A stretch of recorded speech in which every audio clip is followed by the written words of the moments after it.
Hey guys, it's Unfrequented World, and as you can see behind me, I'm not at home. I'm on vacation this week. We just spent a week in Florida with the kids, and now we are in Arizona with the grandparents. And I've picked up a couple of things this week that I really am excited to take a look at and show you guys. The A7R3. So I hummed and hawed for months now about the A99 II or the A7R3, and this is the route that I've gone. And I've been playing with this for about an hour and trying to set it up, and I'm just going to give you guys some real quick first impressions. I've been an A-mount guy for 10 years, and I didn't want to replace my A99. I wanted something that I could add to the collection that would do different things. And what this camera is going to do for me is this is going to be my low light shooter, my landscape shooter, and my high resolution shooter, so maybe some macro stuff. And I'm still going to use my A99 for portraits and things like that, and that's how I can justify spending this much money on another camera. Is we're adding to the collection, we're not replacing. So I don't own a single E-mount lens, so I've managed to pick up both the LAEA4 and LAEA3 for this camera. I'm going to try to show you guys focusing here. It's might be hard to see the screen, but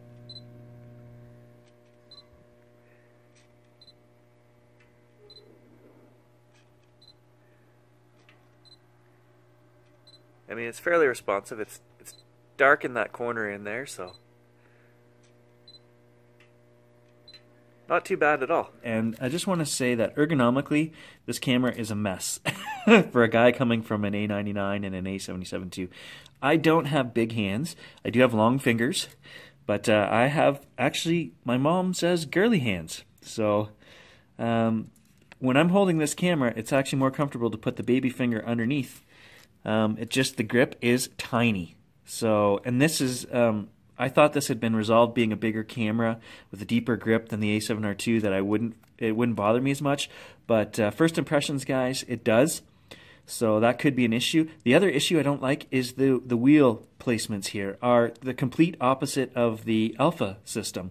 The Alpha system, the wheel sits right here under your thumb, and as I'm shooting, I just use the mid part of my thumb to scroll whichever way I want, and you use the tip of your finger to roll the front dial. On this camera, it's the complete opposite. You have to bend your thumb and use the tip because this is recessed, and then you're using the mid part of your finger. So complete opposite way of rolling those two dials than what I'm used to. Customization on this camera is fantastic. There are 6 custom slots that you can set up for anything you want, and in terms of setting buttons, anywhere you want, anything goes. This camera is amazing. 42, something like that, menu pages that you can go through to set up the camera, so it takes a while to set it up, guys, but so far, the image quality, I've only taken about 5 pictures with it. Very happy. So the nice thing about the LAEA3 adapter is you don't need to microfocus adjust any of your lenses. Just put them on, and there's no glass in there. It's right on the focal plane, and everything should line up perfect. And with the 28-75 that I have, that seems to be the case. Excellent, very sharp results that I'm getting with that lens, so happy with that adapter. The autofocus, I'm not sure about it yet. It seems decent, but I just put on the LAEA4, and I'm trying it with the 200, and I'm very impressed. It's even faster than what I was getting with the 28-75 and the LAEA3. So when shooting on the A7R3 and with the LAEA4 adapter, you can now hook into your straps into the bottom of that mount instead of on the camera, which kind of balances the whole unit out more. Your tripod or your strap mount here, and it's just a kind of a nice little bonus I hadn't thought of. I'll apologize now, guys, if you see me wearing the same shirt all week. I have no luggage. They know where 2 of our bags are. The other 2 have disappeared, and I'm out of underwear, so don't ask. Okay, so we've got the 7300 alpha lens with the LAEA3.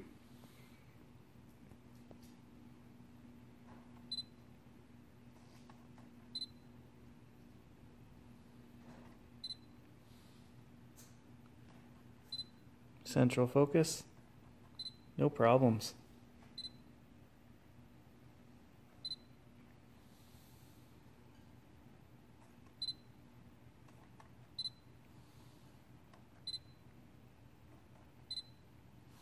The A7R3 is a much faster camera than what I'm used to, so if I want to review a photo, I can press the review button immediately afterwards. That has always bothered me with the A99 and the A77 II. You always get that stupid red light flashing in the busy, and you gotta wait 2 or 3 seconds before you can actually access your photos. This thing is instantaneous. And my luggage came in.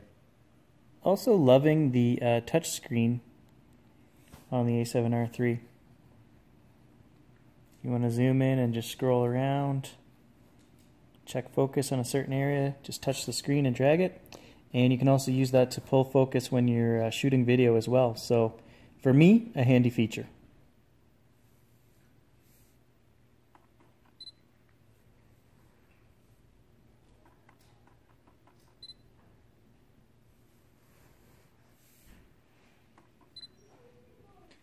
Battery on the new A7R3, I think it's even better than it is on my A77 II and my A99. I played with this for about 4 hours this morning, going through settings, taking a bunch of test pictures, etc. I wasn't even at 50% battery, so I can't say that I could do that with one of my Alphas. So the battery, much improved from the A7R2, and I have no problems with that. Just taking some test shots of this scene here, guys, with the 7300, and I have never seen it look so good. So sharp with so much detail. It just looks amazing on this new camera. 42 megapixels brings out all of the best of this lens. Okay, here we are in Corel Paintshop Pro 2018, and I just wanted to show you guys a couple of quick pictures with 100% crops so you get an idea of what I'm saying about how sharp the A7R3 makes these lenses. Now that the Bayer filter has been removed, it is a huge difference. So we were at a Tucson show, and this guy here was getting hung in old Tucson, and I had the 7300 lens on here. I'll show you guys the image information. So there we are, Mark III, and 1/800th f8 at 110 millimeters. And I was focused on the guy here, the outlaw who was being hung. And if you look at the detail in these ropes and things, if we zoom in, 600%, look at the nice crisp edges on these ropes. And that's what I'm finding. Everything has that nice crisp edge to it. And I want to show you guys, I actually caught, here's a housefly going by. Okay, there's a 2000% crop. You can see the nice edge on the wing. This lens has never been one of my sharpest, but on this camera, it is much improved. It is one of my favorite lenses for doing portraits. And nice detail here, nice crisp edges, fantastic. And I'll show you guys this. None of these are sharpened or anything, they're straight out of the camera. And so here, I'll bring up image information again.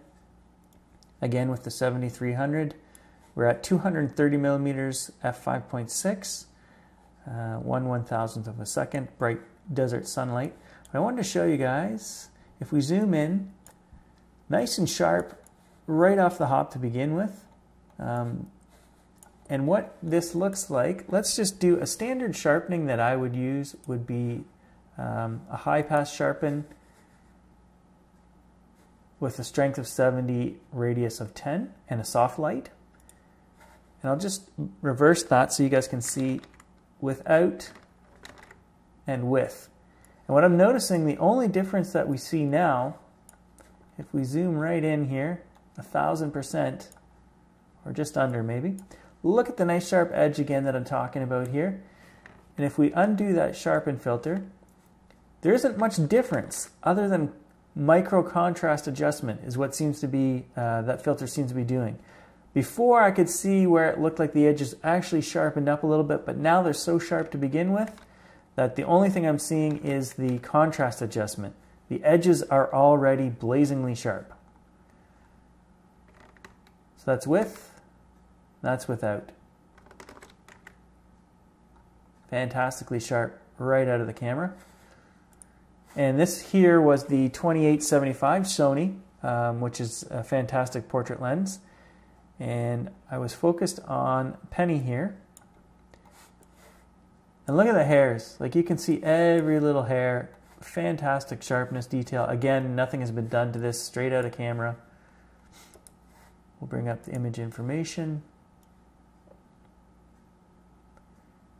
So that's at 70 millimeters, right out at the end, 1/800th of a second, f4.5, ISO 400. Not bad for a 13-year-old lab. She's still young at heart. And the last image here is just another cactus, but I can't believe the detail. I was trying to show the rain. It actually rained the last couple of days we were in Arizona. And look at the detail, the texture that is captured. And I'll show you guys the image information on this one as well. 100 millimeters, ISO 200, and f5.6. So that's the 7300 lens again. And just fantastic, straight out of camera. Look at these water drops. You know, it's just, I can't believe the texture and detail that I'm getting with the A7R Mark III. Here we are in Arizona, February 14th. It has not rained here since the end of October. And of course I show up and this is what we get. It's been like this all day. So I'm up bright and early this morning, guys. I've got the 500mm Tamron Adaptol lens on here, and the one thing I will mention is that with some of the FE lenses, I think the camera will automatically go into manual focus mode if you have a manual lens or you're in manual mode, where here I've had to set up a focus assist button just like I do on the A99 or A77, so no difference there. I just set up the button to zoom in, I push it twice, it zooms in twice, push it again, and you go back to regular view. So far, everything about this camera I am loving. The quality, the lenses have never looked sharper without the Bayer filter in there. It's just, I'm noticing a huge difference. Dynamic range, I'm noticing a huge difference. And last night I was shooting images in low light inside the house of the kids just playing around in that. ISO 5000. And I'm very picky when it comes to ISO performance. 1600 is the most I would ever use on my A99. I just would not go any higher than that. And last night I would say that 5000 is probably comparable to 1600 was on the A99. So I am loving this camera, guys. Everything in this damn desert is out to pick you, stick you, or gut you. You need to carry a pair of these with you. If you go off the trail here, everything in the scrub will go through your shoes, into your clothes. So there's the bottom of my shoe, guys. When I took it off, there's another cactus. These little round ones stick in everything, so I'll get that out in a minute. But this one here actually went right through the bottom of my sole and was sticking me in the foot. That one there. So I got to stop and pull that out. You really need hiking boots for this stuff here. And so there's what I just pulled out of the shoe, guys. And I mean, you can't go 100 feet without getting something in your boot, in your jeans. It's a challenging environment to shoot in. I don't know if you guys can hear that behind me, but the coyotes are howling. There's a pack of them just howling. They must have got something. I just wanted to mention, I was watching another guy's review on here. I can't remember who it was, but he was saying that he had his camera all set up, and when he took the battery out the first time and charged it and put it back in, all of his customization that he had set up was gone. Well, I've just experienced the same thing. This morning I went to, I have a button set up for zoom control, and it's gone. It wasn't there. So I started looking for my ISO and other things that I had set up yesterday. They were all gone as well. And that was after the first battery takeout and charge. And we'll see if this happens again. I don't know if this is just some kind of weird firmware thing, but we'll update you on that. I want to mention another benefit to the A7R3 as well is that it uses UHS 2 cards for your memory card. So there is the Ultra High Speed 2 card that came with my camera pack that I bought off of Amazon. It's a Sony. It has a read speed of 260 and a write speed of 100. So nice to have. Two more things to mention about this camera. The LCD viewfinder only turns 45 degrees down, and then you can flip it so it points up so you can look down at it. Doesn't flip around to the front, which is a minor inconvenience, but it is something I do use occasionally on the A99. So just something to keep in mind. I'll show you that. So there's the viewfinder, and you can tilt it down like that. And then once it's down, you can tilt it up like that. And that's the extent, which I don't know why they did that when they have such a nice system on the Alpha cameras. could have been implemented here as well. And here's something most people are not going to think of. When you're running the LEA 3 and 4 adapters, you're going to end up with a ton of extra caps that you need to be carrying around for these adapters. So you need a whole slot in your bag just to carry all the caps for whatever lens you're using and the adapters. So just something else that I never would have thought of, but extra stuff to carry. 1, 2, 3, 4.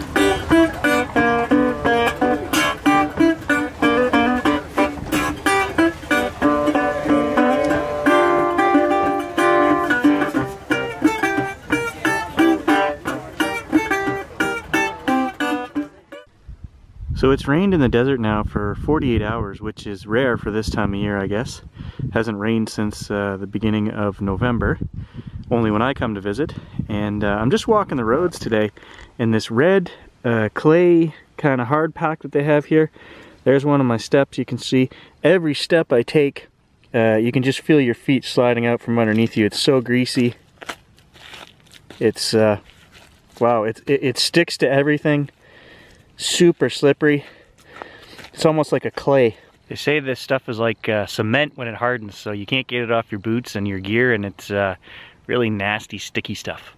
The roads here are very post-apocalyptic. They have little patches of pavement and roads that go nowhere, and the terrain is just up and down and curly and through the mountains, and really crazy drops leading nowhere. And I think that's because they had some kind of land rush here in the 70s, and they put in the pavement and all these hydro poles, and they were selling lots like crazy, and it was some kind of scam, I don't know, and nobody lives here. It's barren, and I love it. I can walk for miles and not see anyone, and the terrain is just out of this world. You do get a lot of flooding in the spring, and if you go into these valleys, the low points, they're called washes, and they zigzag back and forth through the countryside. And there's two advantages to hiking these things. The trail where the water actually goes, the creek bed, nothing grows there, so it gives you a really nice path to walk and explore, and they go for miles. Behind me is a mountain range up above, maybe a mile and a half above, and these washes zigzag, you know, dozens of them down towards the low flat ground here. And you can hike these creek beds, which is right here behind me. But also the cattle walk along the edges of these creeks, and they create trails as well, which are mostly snag-free. Prickly pear and all these other cactus things don't grow on these trails, so they make great spots for you to hike. And if there is any water in here, that's where you see the birds and things like that, so great spots to hike. I thought the deer at home had it rough, but you can see what they're feeding on here. That has got to hurt. I think this is what they call ocotillo. I'm not sure, but man, it's you don't want to touch that. They're like little fish hooks. They just stick right in there. Now that is a purty rock, even if you're not into rocks. There are coyotes here as well, so I'm going to show you guys something. Viewer discretion advised. Look away for a couple seconds. Right here, down in the wash, there's the remains of a deer that the coyote have gotten. So that's nature, guys. It's happening everywhere, including here in the desert. Let me just tell you that even though they picked most of everything off that carcass, it stinks. I'm gonna move on. So there is the nice creek bed I've been walking, guys. And I've decided to go back, so I've either got to go a mile and a half back up through here and past that dead stinking carcass, or climb this bank here. It doesn't look that steep. Well, actually it does, because it is very steep. And we're at elevation here, so you lose your breath pretty quick. I think we're about 6,000 feet here or something like that. So anyway, that's how I'm gonna get out of here, is up this wash, a short jaunt across the desert, and then I'll hit the pavement again. There's the angle to show you guys what I'm climbing. Man, I am out of breath. Apparently 42-year-old Gary doesn't climb a mountain like 22-year-old Gary did. Whew. I made it, guys. I'm back on top. I'm out of breath, but I made it. I'll show you guys. Way over there is where I went into the wash. You can see a hill right there. Down at the bottom of that hill is where I went in, and I zigzagged all the way through and until I got to this lower end. So the climb was kind of worth it to climb the hill instead of having to walk all the way back there. Kind of a trade-off, but... Well, I'm super stoked that you guys could join me on my A7R3 desert adventure. Had a lot of fun here in Rio Rico. Got a lot of pictures and video in. Now I just have to edit this all together for you guys. And I just wanted to say that the A7R3 is everything and more than I hoped. It is an amazing camera, and it is everything that I had hoped the A99 was going to be 5 years ago. The video is fantastic. The pictures are, I've never seen so much detail. My old lenses are like new lenses. I'm thrilled. The adapters, I don't see a problem. I'm getting the same quality of autofocus that I was with my A77 II and my A99. The A99 is starting to show its age a little bit, and the A7R3 with the LAE-A3 adapter actually gives you more focus points right out to the edge of your screen. So it's actually a little bit better than the A99, and in terms of quality, textures and detail, no competition. Low light, no competition. So I can't say enough good things about the A7R3. So thanks for joining me, guys, here in Rio Rico, and I hope you get a chance to come and visit this beautiful country sometime. Thanks.